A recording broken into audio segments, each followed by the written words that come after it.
for you. That's great.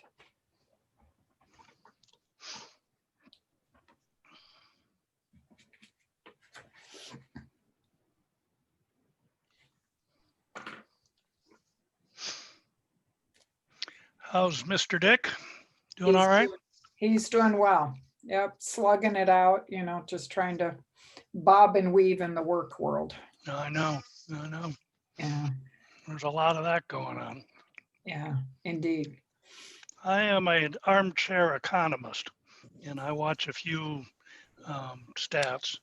And yesterday, factory orders, which is a precursor then to industrial production.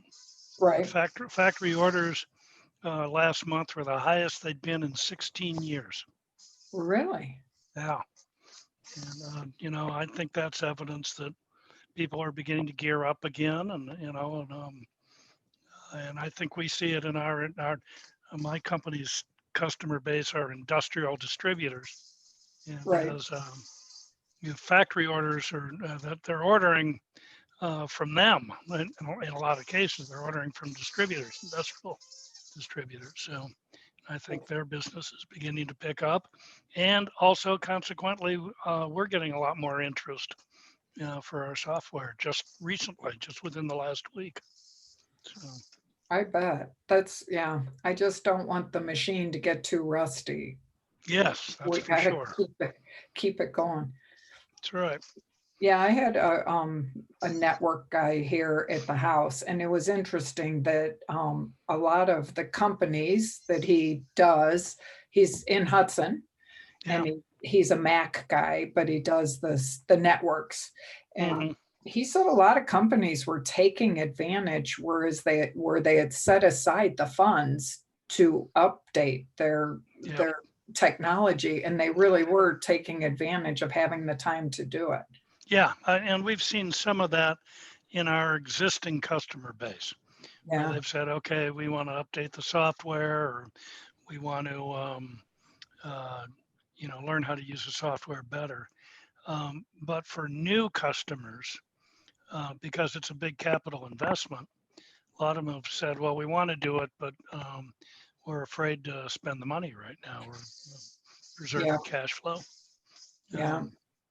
But that seems to be, knock on wood, that seems to be changing, and maybe we'll pick up a little bit. Sounds good. Evening, Karen. You're muted still. I see that. Oh, there you How's go. everybody? Good. Chief, how are you?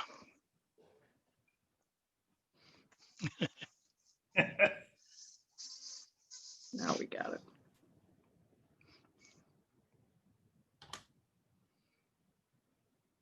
Greg is muted. Oh, there he goes. Yeah, There we go. Yeah. Hi, Ann. Hello, Mayor. How are you? I'm okay. How are you doing? Doing okay. Looks like you're in the Gates Mills house. I am. Yep. Got my fish behind me. That's right. Yep. Ann, are you missing live baseball? I am missing sports in all forms. Agreed. And Clevenger, I was a Clevenger fan, but I know he acted out. I don't know enough to know why he got dealt, but I always enjoyed kind of following him. Oh. Yep. Yeah. Hello, Chip. You're muted, but hello. There you go. Sorry. There we are. Right. Are you? Am I going to want to share screen when I go through my material? You can if you'd like to. Let me kind of brief you on how things are going to go while we're still waiting. Chip, let's see. Yes, you're going to go first. Right. And then we'll have time for members' questions, and then time for any audience questions and comments. Then Ann, and then Larry, each time stopping for questions and comments for first members and then audience. And I'll start out with just some opening remarks and thanks, and explain the agenda explain what's going to happen after this meeting, and then we'll get started. Larry is likely to be a little bit late, so Larry is going to be last. But we've got a lot of material to cover, and we want to leave plenty of room for discussion. So I'm going to ask that if at all possible, because we've had open meetings on all this throughout, if all possible, if the chairs can limit their remarks to about 15 minutes or so, recognizing again that there's a lot to cover, but it's been covered in many ways. So I'd like to try and do that so that we can finish the meeting before bedtime. All right.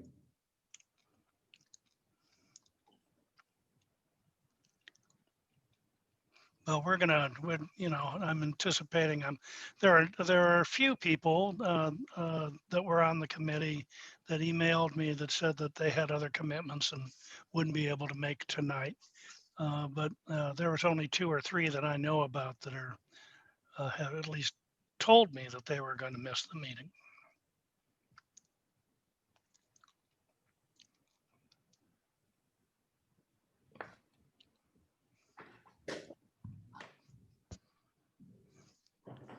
Tom, participants from the community will be on the Zoom call. They're not, are they going to ask questions through YouTube? They can do both. They can.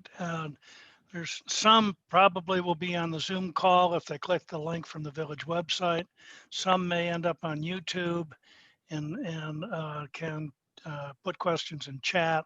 And I'll explain this when the meeting starts. And then in addition to that, they can send me an email, and I'll keep an eye on my email. Yeah. Tim, this is Sandra. I'm going to be joining by phone. Okay, great, Sandra. Good to hear from you.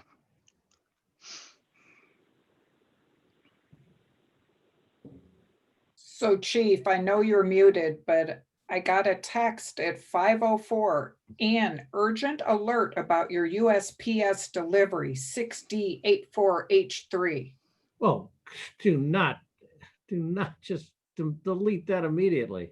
So I'm getting a lot of these, click here, we have your package, or, Oh, gosh, yeah, sure. It's the oldest book in the book. but I'm getting a couple a day, which is a new high amount. Seems to Well, be. apparently Yeah, it's working for them. there's so definitely they're an gonna step uptick it in up. there right now. We've received a lot of calls from, residents just reporting it, and they, just telling, ignore it and whatnot. I mean, it's definitely a scam. I've gotten it myself.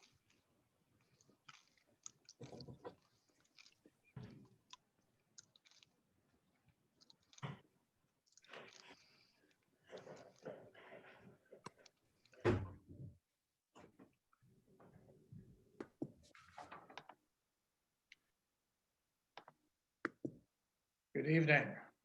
Good evening. Hey, Warren, how are you? Warren's on mute. That was Chris Howard, I There think. you are. That's Chris. Hi, Chris. How are you? Hey, Tim, I'm fine. I just had to unmute myself again.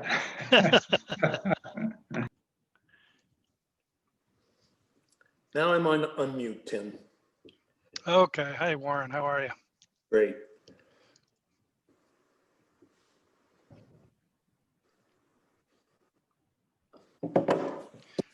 Uh-oh.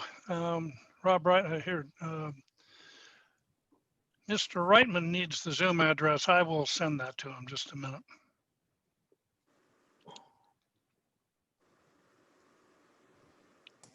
I just did. Hopefully he's got it. Okay.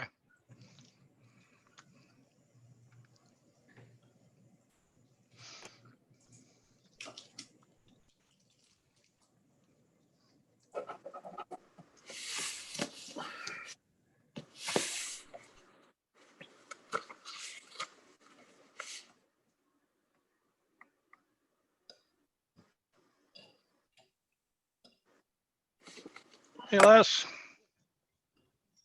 Hey, everybody. Good to see you. Tim managed to have the flowing water in the background every time. That is I think it's an MP, and I think it's a GIF or GIF, depending on how you pronounce that. But Zoom, unlike Microsoft Teams, will let you have moving backgrounds. Yeah, it is moving. Yeah.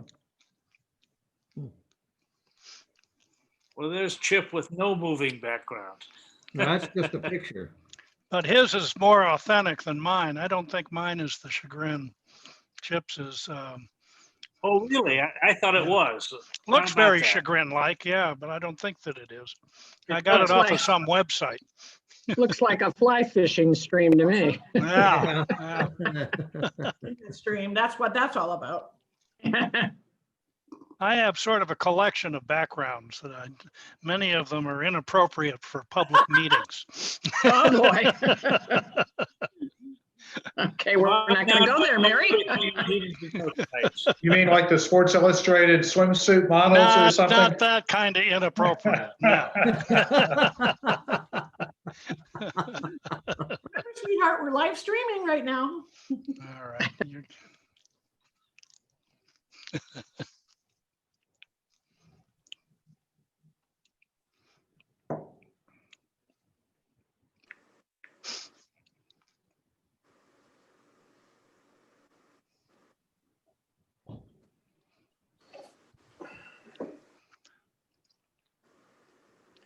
I have this one, for for dinner, example, right? which is my tornado background. When I'm trying to get a meeting over with, I kind of point to it and say, could we wrap this up, please?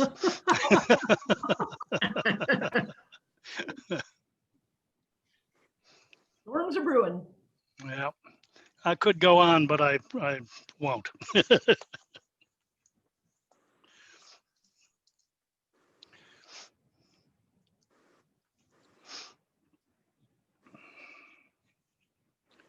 So let's see. Right now we're up to 18 participants.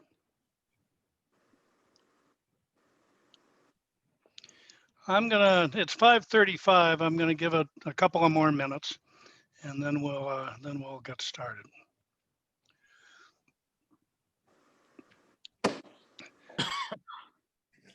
Chief Robertson, do we have people that you're aware of that are on YouTube? We have 3 people watching. Of course, I'm one of the 3. Okay. And then we're not sure if we have residents or audience members other than members on Zoom at the moment. It looks like we have all members of the commission on Zoom right now. Okay.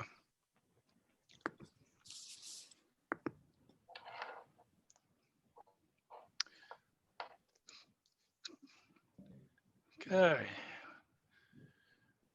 Mr. Reitman is with us. Oh, Larry's dialing in, so.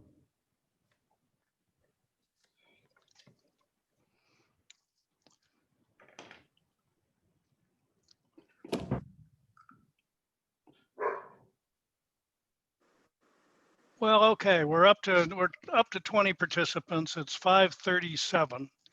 So I think that let's get going.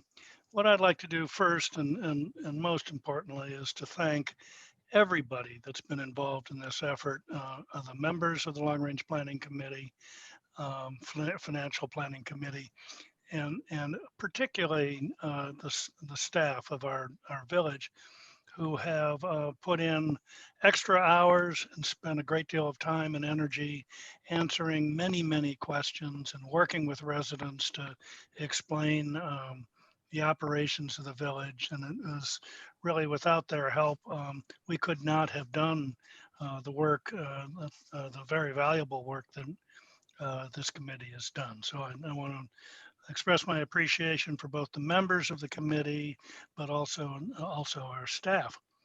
What we're going to do tonight, each subcommittee chairman will present a summary of their committee's findings, observations, and options for impacting the structural deficit the village is attempting to correct.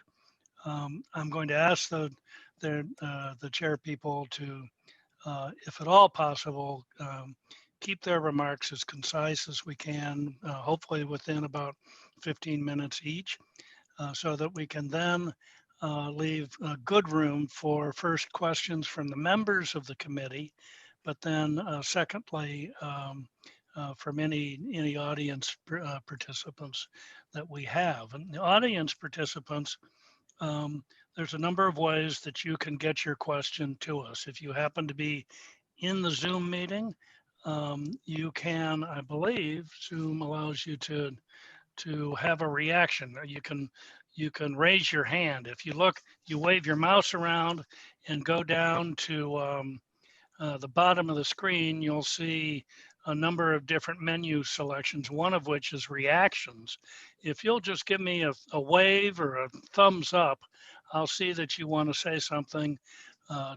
Tom can unmute you and you can comment or question. If you are on the YouTube stream, you can put your question in chat or comment in chat, and Chief Robinson will see that, and I'm going to ask him. And then also you can email me. I'll be monitoring my email. My email address is timm.reynolds, REYNOLDS, at tribute, TRIBUTE.com. And also, I believe Chief Robinson has posted that on the chat, my email address on the chat in YouTube. So after each subcommittee chair, there'll first be a period of time for member questions and comments, and then after when that's done, a period of time for audience questions and comments. Chip Allwater will go first with shared services and expenses, then Ann Whitney with our taxation committee, and then Councilman Larry Frankel with fees, fines, and other revenues committee. Once we get all through that, then our mayor would like to have a few remarks, and then we'll end the meeting. What happens after the meeting is this, is that I will, if there are any amendments to the subcommittee reports, I will ask that the subcommittee chairs get those amendments to me by lunchtime tomorrow, if at all possible. And that will make it possible for me then to post the long-range financial projection, 10-year projection, and the subcommittee reports on the village website sometime tomorrow afternoon. I will take those reports and write a very brief executive summary, and then submit that to council next Tuesday at our regular council meeting. From that point forward, the options identified will be in the hands of council, and it will be their job to evaluate and prioritize, and then begin initiatives to take advantage of the opportunities that all of you have identified and quantified. And so certainly doesn't end with this meeting, and it won't end with the council meeting coming up. This now will launch a whole series of initiatives. Yes, Mary. Just as a segue, I believe our next council meeting is a Zoom meeting as well. So Yes. everybody who's attending and listening to tonight can do so at our council meeting next Tuesday. It will not be held in person at Town Hall. Is that correct, Karen? Yes, okay. So Yes, that is correct. everybody participating tonight can also participate next Tuesday night in our council meeting via Zoom. Okay, with that, let's get the ball rolling. And Chip, I'm going to turn it over to you. All right, thanks, Tim. I'm going to share the screen. And let's see if that works. So hopefully everybody's able to see this. I'm not sure how it works on a cell phone. Sandra, can you probably can't see anything on a cell phone. Is that correct, Sandra? No, I can't see anything on the cell phone. I've got my reports in front of me, but I can hear you loud and clear. Okay, good. All right. Well, I'm going to jump around the report a little bit. First thing is just to reiterate what the goals were of the Shared Services Subcommittee, to determine and assess opportunities to share services, to determine and assess opportunities to reduce village expenses, and to benchmark various village expenses. We approached this, we split into three teams: safety, service, and benchmarking, and then did a number of other things on an ad hoc basis over and above what those three teams worked on. The teams collected data, undertook numerous interviews, performed some analyses, and then developed insights, observations, and key findings, and those are summarized. So I'm now going to jump forward and just go through the summary comments, and then I'll go back into some more specific points. So in summary, overall, opportunities to share services, either comprehensively or even minimally, do not appear to be politically feasible or realistic at this time. That just does not seem to be something. There was no real receptivity, or in the cases where there might have been more of an opportunity, it was just going to be very expensive or not going to work. One of our committee members, Mary Reynolds, pointed out with a map that depending on the service, you have to look at our geography and then the contiguous communities and what it would mean to try to share service with them. So I'm not sure. It's probably going to end up being more regional someday, and that we don't see that day any day soon when things might turn to regional sharing. But it's not something I entered this with the hope of getting more serious discussions, and nothing was materializing. So. Second point, a significant cost reduction opportunity may exist for wastewater treatment expense. Larry Frankel's group picked up on this topic as well, and he'll give some comments.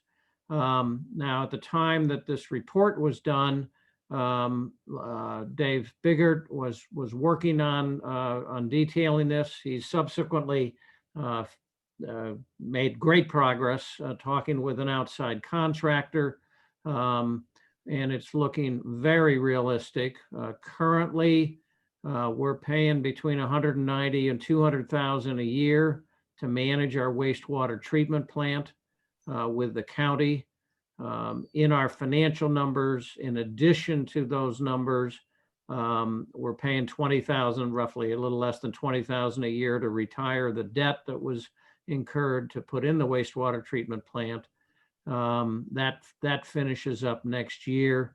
But the quotes, looking at an outside private contractor and putting in a pretty healthy provision for possible maintenance expenses, because our facility is getting on in the years.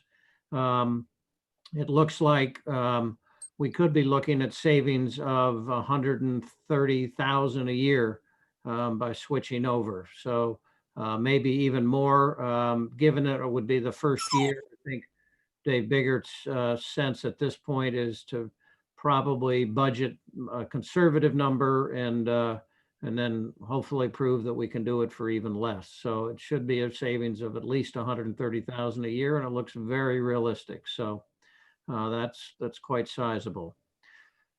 An opportunity to reduce headcount by one person in the service department may exist, although the impact on service levels is difficult to predict. I do anticipate that this issue will be taken up at the council level, and it's going to be a very challenging and I think difficult decision. As I try to talk to other communities and other members of our subcommittee did, the service department for every community it just does a huge variety of activities, and plus it faces heavy seasonality, and I'll show you some graphs in a minute. But So, what we've looked at from some of the data, what we've learned, I think, there's a possibility that the headcount could be reduced by 1 from 8 to 7. But what the impact on service levels would be, as it says, is difficult to predict. When I talked with service managers of a couple of other communities, and I asked them, how do you know if you have the right number, whether you need 1 more or 1 less? And essentially their answer was they pointed to the phone and says it's really the level of feedback from the community on how many complaints and what they seem to really want. And it's almost on a day-by-day basis. So it's a difficult topic, but I think it's something that that we feel at least should be taken up at the council level. And I'll go through a few more details on that in a moment. Opportunities to reduce overtime expense may exist. When you add up the overtime, and I think many people on this call know this, but employees have an ability to, instead of actually getting paid the overtime, to put it into their comp bucket, so to speak, and then take off some time at a different point in time. And when you add up that time that they've taken off for compensatory time, plus the overtime, it comes to approximately $150,000 a year across the police and service departments. When you dig into all of the details, service, a lot of it involves the winter season with snow. We have one other community nearby that addresses the overtime from December through March, going to 2 rotating shifts. One shift starting fairly early in the morning to mid-afternoon, the other going mid-afternoon to mid to late evening. And then they also sprinkle that with a little bit of part-time for snowplow. They've been able to find 1 or 2 people that are capable of driving their plow trucks. So that they feel has cut down their overtime. We don't have comparable overtime dollar numbers at this point, but they felt that was a pretty important thing for them. The police department, I don't know. It's such a challenge to man 24/7, have 2 officers on the streets at all times, sprinkle in vacation time, sick time, comp time, etc. We do have one benefit that when school isn't in session, our school resource officer is available, and maybe there's an opportunity, but Greg works on it pretty hard. But I think we don't really measure the cost of comp time because it just gets paid out in regular payroll. But when you take the actual hours and you add that to the overtime, $150,000 for the village is something that I think could be scrutinized just that much more. We did take a detailed look. We used our our village engineer and Dave Biggert, and went through a very, very detailed assessment of the condition of our roads and culverts and likely, and I'll show a quick chart on that. And compared to what we've been expending in the last 5 years, it looks like we need to be budgeting about $200,000 to $225,000 a year higher because of the condition of our roads. And that really only gets us more mill and fill work. And to the extent you've driven Old Mill just in the last couple of weeks, or Berkshire or Woodstock, those are some of the roads that were worked on. You can see what mill and fill work does, and it does tend to prolong the life for 5, maybe longer years. And that's pretty much what we're laying out for the next 5 years. But there's a lot of roads that need that kind of work. Just general observations. We tend to work with one broker on our insurance. A more robust process is to engage 3 different brokers and have them go to their own priority insurance firms. You don't do that every year, but maybe once every 5 years. Our village engineer with the work on individual projects plus the retainer adds up to quite a few dollars. And perhaps our law director, I think we did evaluate the law director within the last 5 years, but we do think that that'd be worth undertaking for council. And finally, a comprehensive focused benchmarking study with a commitment and participation from each community involved could yield meaningful insights regarding service performance and management of expenses. And this was a real source of frustration for us. We really went into this thinking we could start to really get some data and start to dig in, and just the process of, first of all, volunteer time, people that thought they could commit more in the early days of COVID, then their work worlds picked up quite a bit. And then secondly, the communities getting the data back and getting it, then trying to get it into the right order. Quite frankly, we just basically ran out of time to surface anything that was particularly meaningful. One key finding is that really this isn't something we should just take on and be asking other communities to send us some data. We really think getting one or two or small groups from each of communities, and then picking some very specific areas, maybe service area would be one, given all the variety that everybody does, and just dig in more to how everybody approaches that and what their expense levels are. Might be very meaningful. Maybe it's something even more specific. That's the summary findings. I will go to some detail, but if I'll pause. Well, hey, Chip, if I could just interject, I think rather than diving into the detail, if we could perhaps open it up for questions, and if questions give us an opportunity to do that, then we'll do that. But I remind you that this is going to get posted, and there'll be ample time to dive into it, and then also discuss it at council as well. So I just thought, just in order to keep things moving apace, if we could move to next to members' questions, if that's all right with you, I'd like to do that. All right, very good. Okay, so I'm going to open it up to the floor to those people who were members of the various committees of the Long Range Financial Plan. Any questions or comments that you'd like to add to the report? Yeah, Tim, the only thing I'd like to add is that on the ambulance service, there, in what I've read through with the material, there is nothing about getting additional reimbursement dollars as part of the long range plan. Karen, do you want to address that? There are actually efforts, and Chip can also address that as well. You want to take down the thing, Chip, so we could. Oh, I'm sorry. Yes. Yeah. There we go. Okay.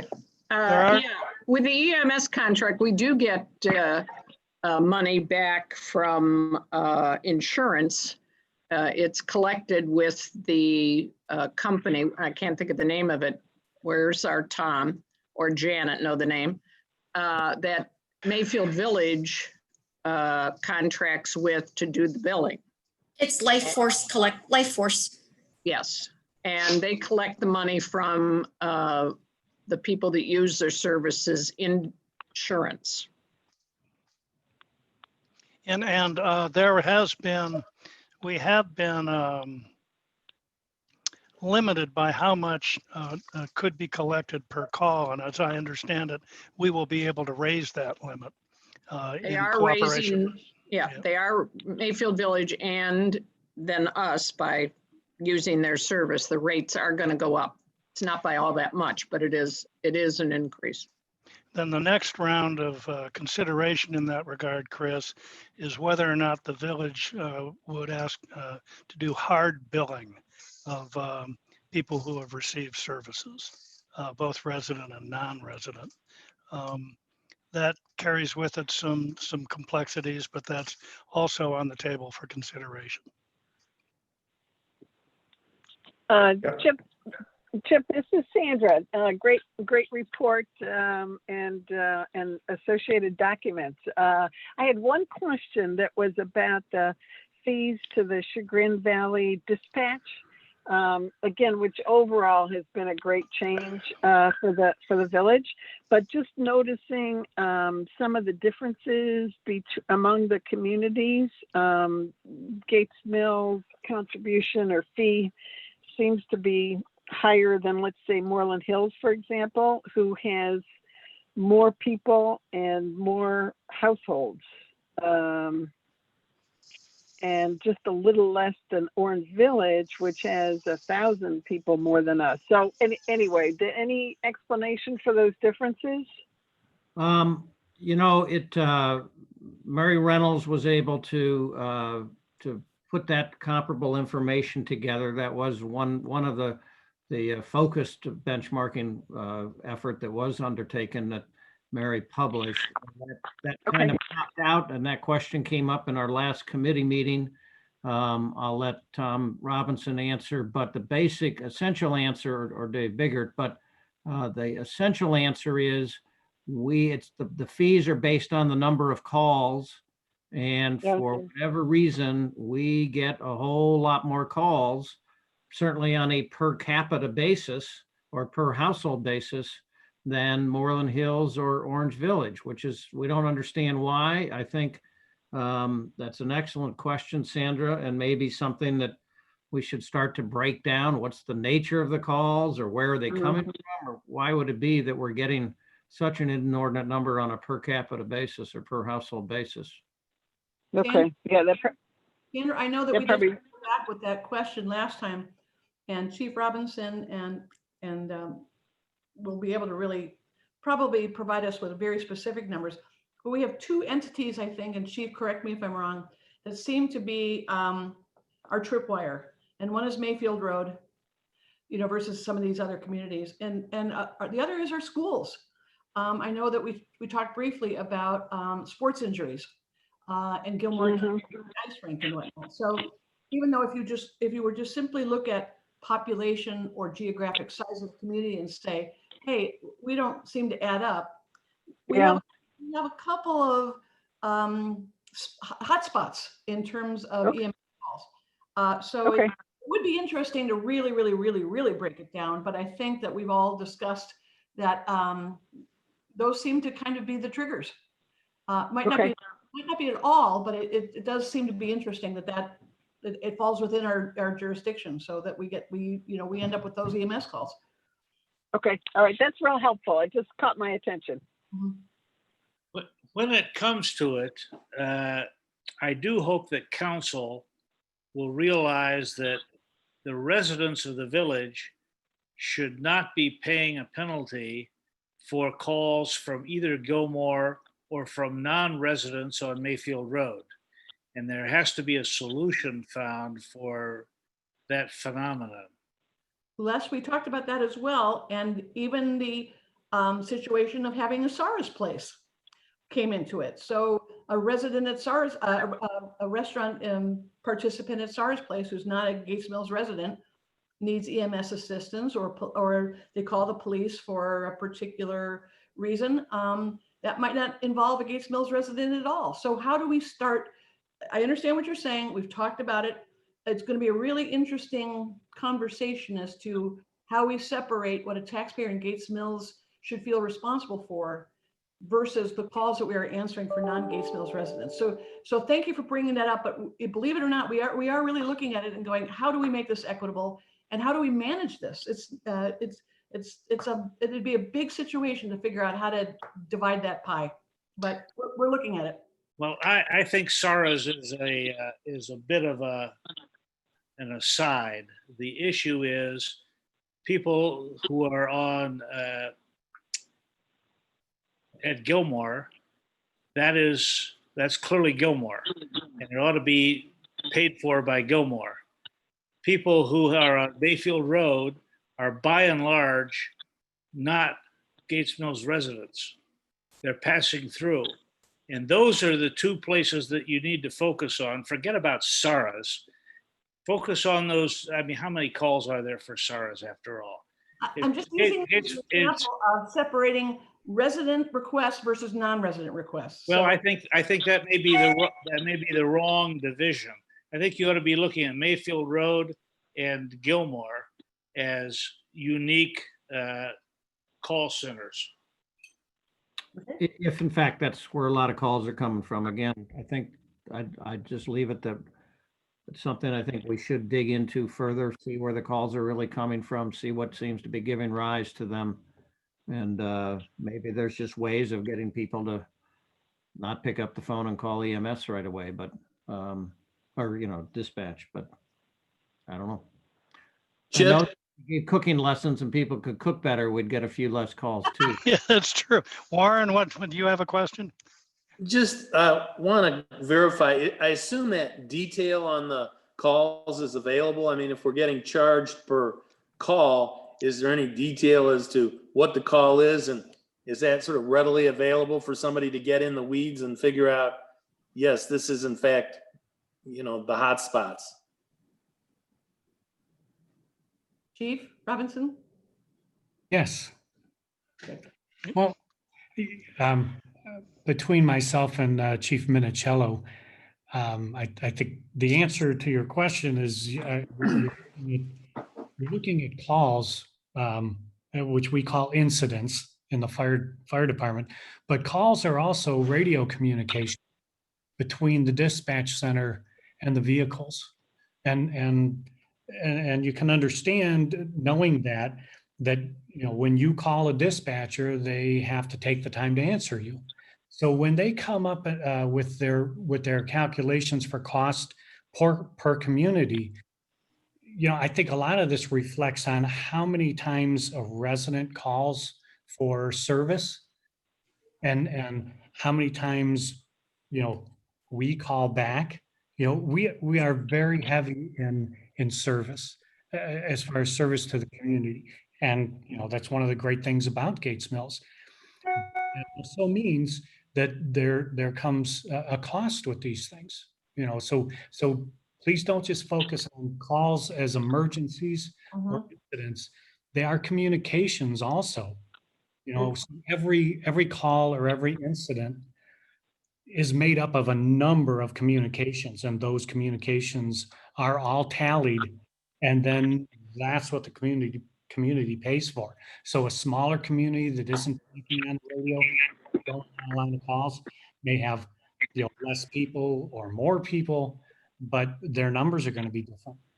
I understand that. I guess my question is, in theory, every month or whatever, we get an invoice and it says, well, you had 30 calls or 30 incidents or whatever they are. And if you request it, or does the invoice include, here's the detail on the incidents or the calls or whatever? Is the information there to allow us to get into the weeds and figure out, where all these calls or incidents are coming from? And, Hunting Valley has a school, so in theory, there's not a lot of difference there. They have fewer residents, but if there was some correlation between school and the community, in theory, it would show up in their numbers as well. I don't know. I don't want to belabor the point. I guess I could just add a couple things. So we do have, there's billable calls and there's non-billable calls. That's how things are broken down. And not just for Gates Mills, but for all the communities part of Chagrin Valley Dispatch. I mean, just not one example might be, for instance, I put out a notification the other day about some scam phone calls, things that's going on. So in essence, our residents are calling us, reporting this is going on with them, and information. Every time a resident calls, that gets logged. That's a call for service. Every traffic stop that an officer makes, that's a call for service. Every piece of activity that a police officer does, or when a resident calls in, that is considered a billable call under the model by Chagrin Valley Dispatch. We're no different. Hunting Valley, we run way more traffic than Hunting Valley. So they are going to have way less calls for service in that area. And this is suspicious autos, just to use that as an example. Sometimes people call those in buckets. Officers respond, that's a call for service. So it's the formula that the Chagrin Valley Dispatch uses. It's always been part of their model, which hasn't changed since we joined Chagrin Valley Dispatch. Nothing has changed. At the time, we agreed to go with that. We knew the model, and it was agreed to by council. Well, in any event, I think the question on the table, which Warren has put, and we can work on this offline, is to what extent is there sufficient detail in the billing or available so that somebody can kind of drill in and analyze the call, the profile, so that we know, and which would help us explain why perhaps our charge, at least on the surface, looks out of balance with others. Yeah, and Can I will I- add a comment to my report, so. I just have one thing to say. It could be that we could look at that for whatever information we do get from dispatch on the calls and have our fire and police chief address that in the pink sheet to residents or in something we'll be sending out to residents. And maybe we could give them some examples of, they could call between 9 and 5 to the town hall with information and some things. If it's emergency, then certainly call dispatch. But it could be that we could direct some of those calls to us directly as opposed to through dispatch. I think it Sure. could be educational. Karen, that's helpful, but it sounds to me as if the real problem is negotiating with Chagrin Valley Dispatch, in that their formula for what they're charging us for isn't really for dispatch. You think of dispatch as somebody calls 911 and says, I need someone here. But if we're getting charged when Chief Minicello puts out a blurb to the community about something happening generally in the community, as opposed to someone saying, there's a guy at my front door with a gun, or my husband has just had a heart attack, that really needs to be dealt with, not at the pink sheet level. That needs to be dealt with in terms of the contract that we have with the Chagrin Valley Dispatch. I think we agree with that. Let's get the data Right. and That's take a look. where I'm at. I don't want to solve the problem here, but I Right. think it's significant enough. Just as an, oh, by the way, I just did the calculation per household, and Hunting Valley is twice the cost of us per household. So, so we do have one person that's worse than us in that sense. What about Moreland Hills? That was Moreland the Hills problem. is about half us. So. Yeah, well, that's the issue. Well, they are, Les, and we'll get into the data and we'll figure it out, but we're not going Okay, to. all right, okay. Let's move on. Are there other questions? Okay, I have not received any emails. Chief Robinson, do we have any questions, either YouTube or other chat? No, not so far. We have 8 people watching, but we don't have any questions. Okay, all right. Well, let's move on to the next subcommittee chair, Ann Whitney, who chaired our taxation subcommittee. So the taxation subcommittee met 4 times, had 4 Zoom meetings. Thank you to the committee, because it wasn't necessarily billed as being that many meetings. And we had good attendance, good discussion. So it was great. Our timing, as with probably all committees, our timing with COVID and the fact that the village was switching over from CCA to RETA did cause, some problems as far as trying to garner information. And there are numbers and facts that will not be clarified entirely for quite a while, and will not be clarified until probably October, if I'm correct. So we did put numbers, and to the best of our ability.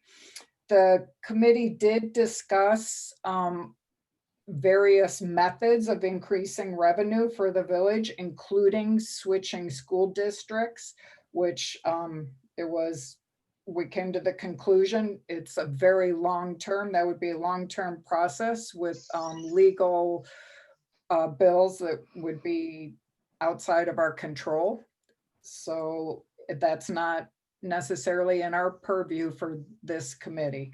We also discussed as a strategy, maybe the elimination of the Conservancy 1 mil levy, and came to the conclusion that that would be more of a marketing and more of something to discuss with residents as we move forward if other taxable events are put into place.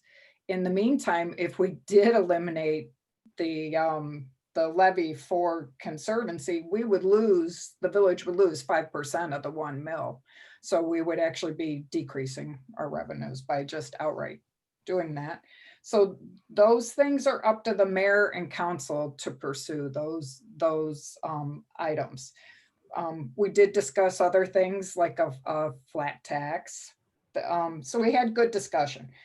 The report, which you all have with the chart, basically goes through strategies that are available to the village for increasing revenues. And Tim, I do have an adjustment to the report because at the time that it was done, the process for a levy, it was thought that it could be at a term proposed by council for how long that levy would be. But it was pointed out that in the charter of Gates Mills in section 3, we are limited to a levy of up to 5 years. We cannot go out longer than that. So that was good to learn. You will, if you would just make that change in your report and get it to me in the morning, that would be helpful. I will try very hard to format it appropriately. Okay. So there are notes at the end of the report, things that we discussed and suggestions. I really think Bob Reitman can help council understand the rollback on levies. So we have our suggestions, we have our charts, and it's pretty clear cut. So I'd like to, if I may just add then, that for those of you in the audience who may not have seen the tax subcommittee's report, it will be posted tomorrow night on the website, available to you at that time. I'd like to make a comment about the real estate tax issue, because I think that it's important to point out that while it is absolutely a noble cause to try and lower taxes that our residents are paying, changing school districts, for example, and which would result in lower real estate taxes for residents, would not impact the problem that this long-range financial planning committee is charged to solve, which is to impact the structural deficit that the village has, because those real estate taxes on the school levies don't pass through Gates Mills and don't have an impact on our budget. So the real estate tax with respect to the school district is not germane to this committee. The issue would be if council and the mayor at some time felt it was appropriate to take up that battle and pay legal fees and make an effort on that. That would be for them to budget and to decide to do. But that budget would in fact negatively impact the finances of the village, because it would be an additional expense. So for the sake of this committee, I think the Mayfield School District and their levies is, in my view, not germane and should be taken up separately by residents with council, if they feel the council is the appropriate leader in that effort. I agree. Committee members that are here, anybody have anything to add to the report that we have not covered? Warren or Bob? Nothing from me. Janet? So I think it's I'm pretty good. this is the report. So I want to thank everyone for dedicating your time. It's helping the health of our village. It's a good thing. Thank you, Ann. Let's open it up for comments of members. Okay, and I thought it was a very good report. It was informative. I didn't see anything that contrasted our current tax situation to our relative, competing communities. Not that raising or lowering taxes is one thing for what we need as a village, but it's a whole nother factor for how are we currently compared to the communities that new residents consider versus Gates Mills, and I didn't see any comparison there. I believe in your real estate tax bills, there was a green piece of paper that explained the breakdown of all of our taxes. And I don't know if that had comparisons to other villages, but our income tax of 1% is considered to be low among similar communities in Northeast Ohio. So It's in the bottom half. we're in the bottom half for income tax. I don't have the report right in front of me. Did you make that point clear in the report? No. But that information, we've published that information previously. We can, Anne, I think we have a chart somewhere that can be made available to council. It's been brought to council a number of times.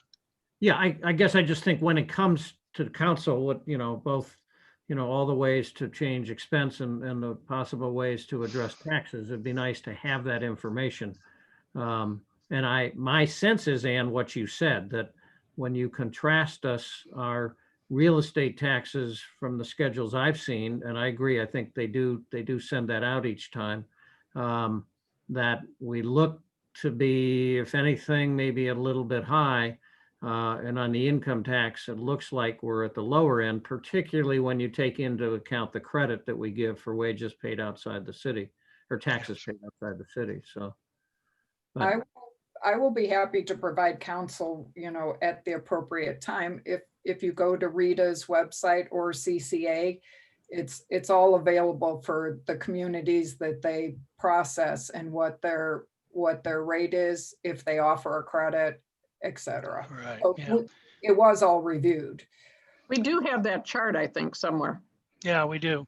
The other thing I guess I would add is that a large part of the reason, maybe the entire part of the reason that we made the shift from CCA as our tax collector to Rita was that Rita provides us with much better service and especially much better data. Rita, it's the reason why we can't get data until probably October, is that it's going to take that period of time for Rita to get their arms around what our specific community looks like. And once they are able to, we have a wealth of information that we'll get that we previously have not been able to get. I don't have any emails from the audience. Tom, are there any comments in chat? No, there are not. Yes, Les, go ahead, please. Yeah, Tim. I'm reluctant to do this, but I completely disagree with your proposition that the status of taxation for the Mayfield schools is not germane. It seems to me that when the village is considering taxes, that it is very important for the council to think about the aggregate impact on its residents of the property tax bill that they're going to receive. And the question is whether or not a change in school districts would in fact be a positive development for a community that has very modest usage of the schools in the district where it now finds itself. One thing that I was surprised about in the taxation committee's report is where they talk, or where they address in a line item, it's called pursuing reduction of funds allocated to the Bayfield schools system. They have nothing whatsoever under process and nothing whatsoever under prose. In other words, there's no information there for the council on what they could achieve in terms of a change of school districts and what the effect would be on residents. If you're going to propose a tax increase, which seems to a cynic like me to be the intention of this process, is to justify a local tax increase. If you're going to do that, you really need to, in terms of what is the overall impact on residents. And all I see under that line is three so-called negatives. One is likely a multi-year and adversarial process. Well, yeah, but if in fact the goal is sufficiently attractive, why is that a con? Second thing I see is legal fees. Well, yeah, in order to get it done. And the third thing is uncertain outcome. And I don't really understand why there hasn't been any focus on what the process would be to change school districts. Well, if I can stop you there, Les, what I'd say is that we actually don't completely disagree. I think that I agree with you that this is something that would be appropriate for council to consider. And all of the comments you've made are germane in that context. The mission and the charge of this committee was to address the structural deficit of the finances involved in the finances of the village of Gates Mills. I'm not suggesting that there should not be any consideration on the Mayfield School District. I'm simply saying that it's not specifically germane to the work of this committee.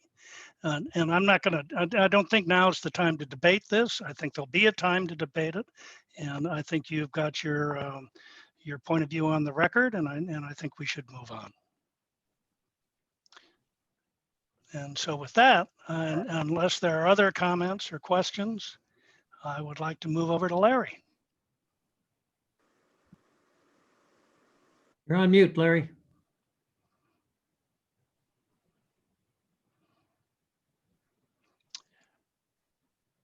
You're still on mute. There we go. You're good now. Okay, thank you. Yeah. So our committee was fees, fines, and other sources of revenue.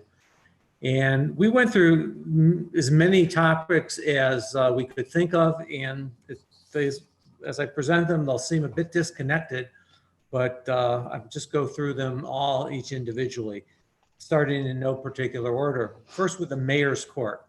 That was an area that it was pointed out, it was a good source of revenue to the village, but only about 2/3 of the people were taking advantage of paying their violations through the mayor's court. And it was suggested that we could increase this by having something that was given to the with the violation that would tell the benefits of why to use the mayor's court. And what are the advantages would be things like avoiding an increase of cost, less time spent going to court, and the ease of making a payment doing it online. And the thought was that if we could get an increase of 10% just by telling people the advantages of paying through the mayor's court for their violation, that could give us approximately $8,000 of increased revenue. So not substantial, but every little bit counts. Then we took a look at our investment accounts with Ancora, and it was recommended that there would be no changes, that we were satisfied with the way the funds were invested and that the income that was being received was reasonable.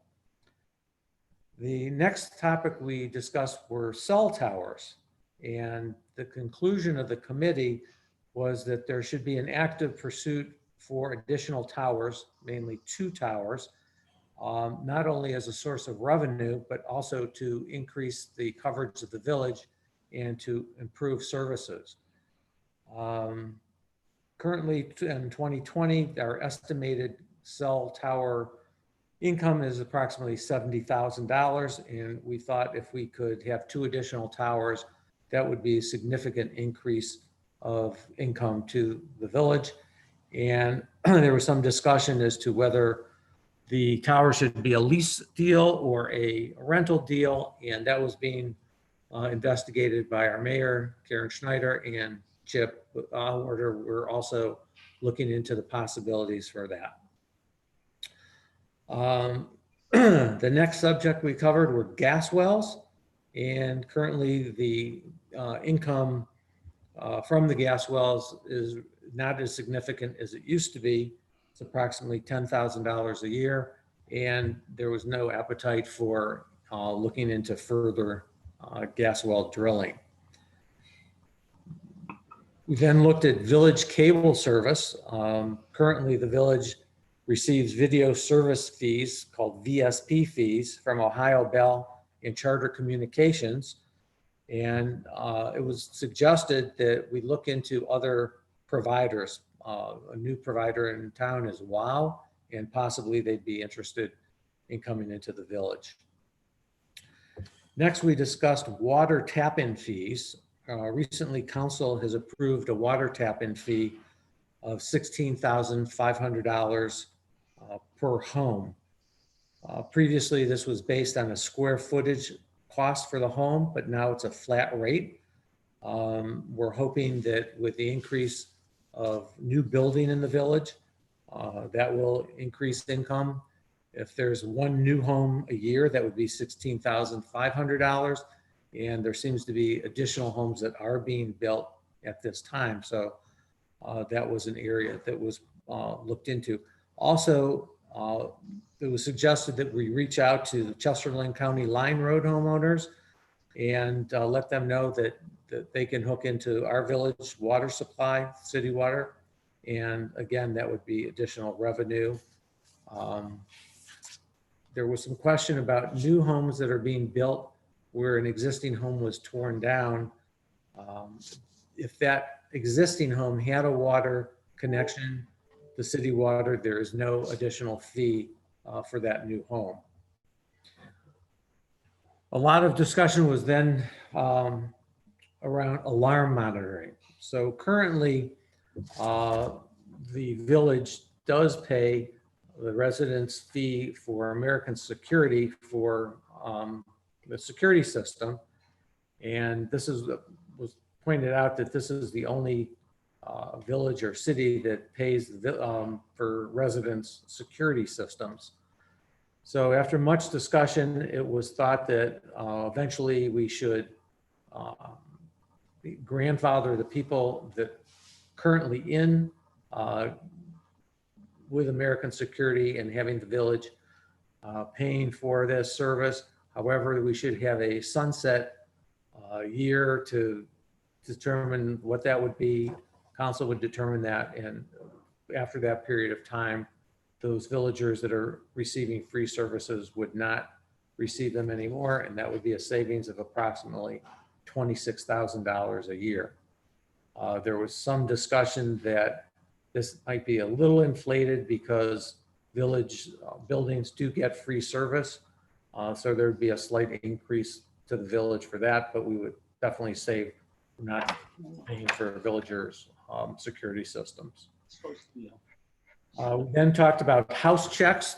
When people go on vacation, police department will check the home, make sure that everything's secure. This is done at no charge, and it was a unanimous discussion that this should continue to be a village service and that there should be no additional service fee for that.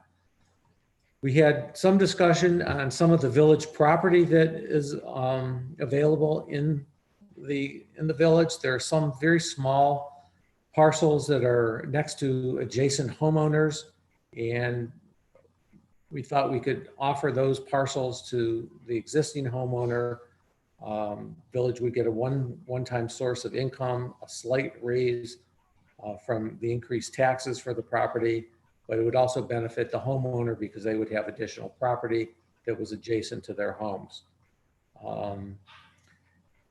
There was some discussion about the post office, and people thought we should encourage villagers to use the post office so that it wouldn't close, because this is such a great service for the village.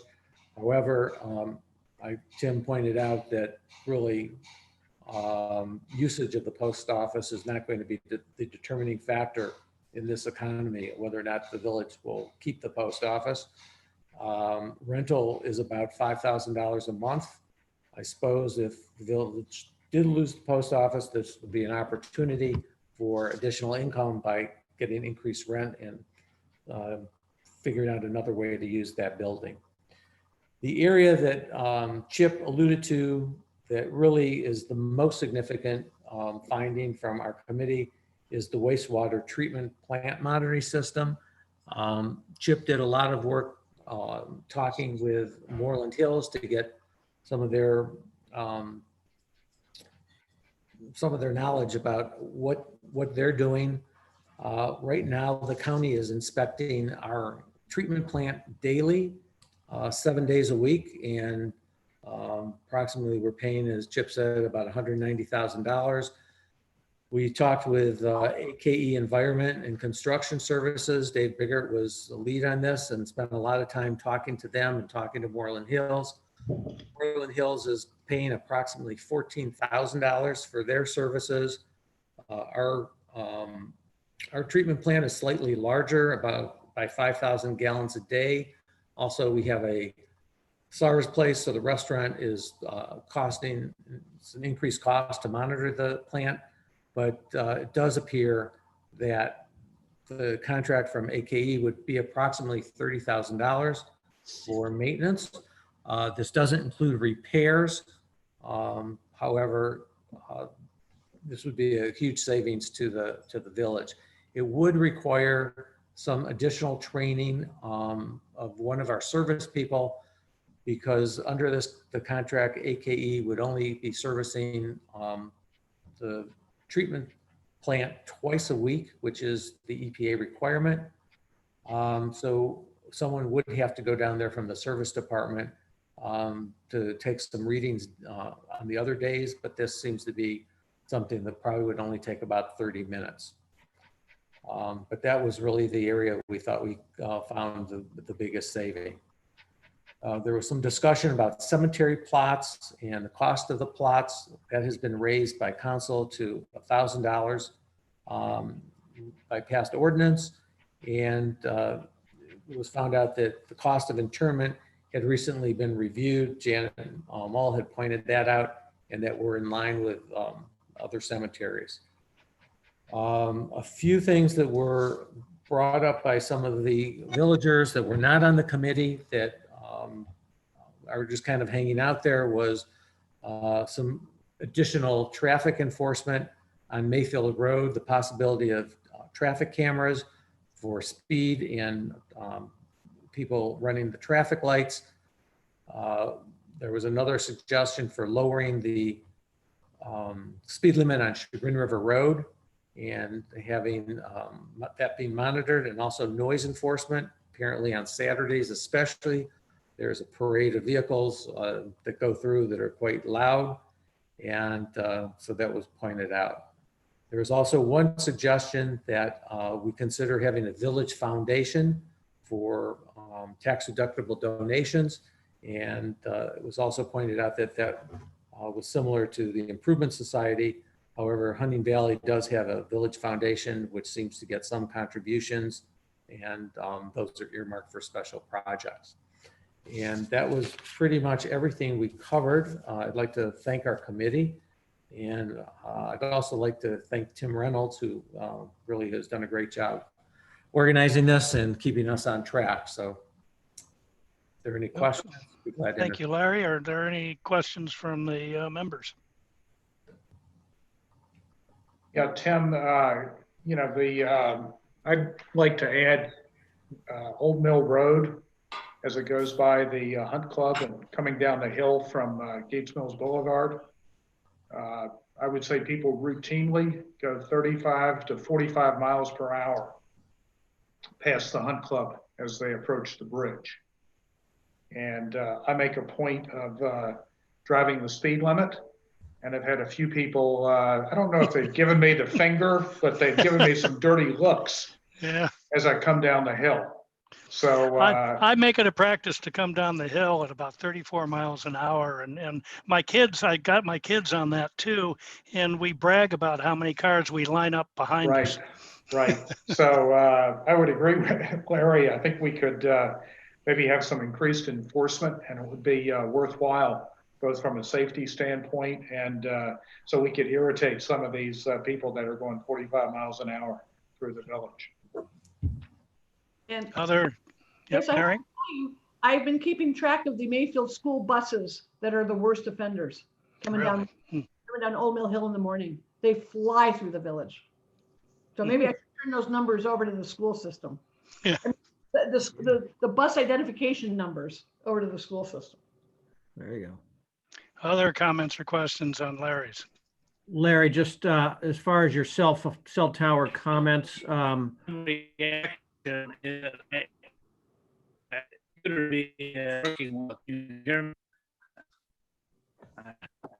you say that again? You were breaking up. Les, you're breaking up. Could you say it again, please, Chip? There was a disturbance in the force. Okay. Larry, with regard to cell tower, first of all, the $70,000 number is changed a bit at this point, just because that's what was in place a long time ago. But secondly, to even realize that kind of revenue per tower, the village would have to pay to put the tower in. So we don't have to get into the specific numbers, but there would be a one-time cost, a construction cost to put the tower in to generate that kind of revenue. Just didn't want to have people floating around saying, hey, let's put a tower in, we'll get 140,000. We might be a little bit less, but secondly, there is a one-time capital cost. So thank you, Jeff. But excellent job on your report. Les, I think you want to talk, but you're muted at the moment. Yeah, there we go. There we go. I was surprised that there was no mention of the revenues on the leases for the commercial tenants in village properties. And one of the things that came up in our service department was that the service director didn't really have any information on what the terms of the leases were as to those tenants that were entitled to particular services from the village, as opposed to being required to engage commercial services for whatever their issue was at the moment. But it brought to mind the idea that the leases seem to be non-uniform, and as far as I can tell, they're for coordinating the leases and the pricing on the leases.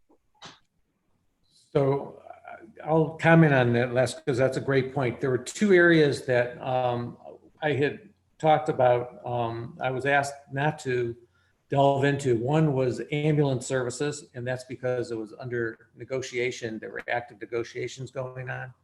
The second were the leases, and that was going to be referred to the real estate committee as those come up. And I've actually asked to be on that committee because I agree with you. That's an area that really needs to be delved into to make sure the leases are current, the rates are current, and that village is getting maximum benefit from the properties we have. So I agree with you. Tim, this gets to a procedural question as far as an output from the long-range plan. I think from all three of these, coalescing this into the 10, 15, 20 things that council and the mayor and the staff need to undertake or look into, what really needs to come out of this. And so I think Larry adding a comment to his report that said while they didn't delve into the leases, they think it would be important to delve into the leases, and given Les's comment of what we did pick up and the cost that we are spending on our buildings is quite extensive. So how much of that is appropriate in the leases or should be passed through, I think came up in my committee as well. And I'm certainly happy to add a comment as well that looking into our leases. So I just don't want to lose. I agree. I think it's entirely, I'd like, as you suggest, I think it would be good for you to add the service department activity side of it to just a comment on that to yours. And Larry, if you're comfortable adding a comment about further work needs to be done on the as leases get renegotiated into yours, I think that would be an excellent idea to do. Will do. Other comments from members? I don't have any emails, Chief, or how are we doing on? No comments or questions on the YouTube live stream. Okay, well, with that, then I think we've concluded the reports of the subcommittee chairman. Madam Mayor, would you like the floor? Okay. Well, I just want to say that I want to thank everybody. And I want to thank you, Tim, as our overall leader of this long-range planning group. I appreciate everything you've done and have helped with. Thank you to our sub-chairs, Ann, Chip, and Larry. Your work is most appreciated. Thank you to all the committee members who have participated in all of these meetings and done research and whatnot. All of your work is very appreciated, and everyone thinking outside the box and getting us to try to save some money for our village. We really do appreciate that, and we appreciate the comments. Big thank yous to our police chief, Greg, our fire chief, Tom, our service director, Dave, for all your input and help, and finance administrator, Janet. We thank you for getting us lots and lots of information and getting it out to everyone. I know it seemed endless, but we thank you. I've heard some great ideas. Some will go forward, some will probably not. Now it will go to council, and council will take on looking at all the individual items. And council, we all really appreciate everyone's effort, and we thank you for that. Thank you, Mayor. Thank you very much. To the subcommittee chairman, please get your amended reports to me by noon tomorrow, if all possible, because that will allow Jean to get them up on our website along with the financial projection tomorrow evening. And so with that, I'm gonna call the meeting to a close. Many thanks to all of you, and I hope you all have a wonderful evening. Thank you. Bye-bye. Bye-bye. Bye all. Bye.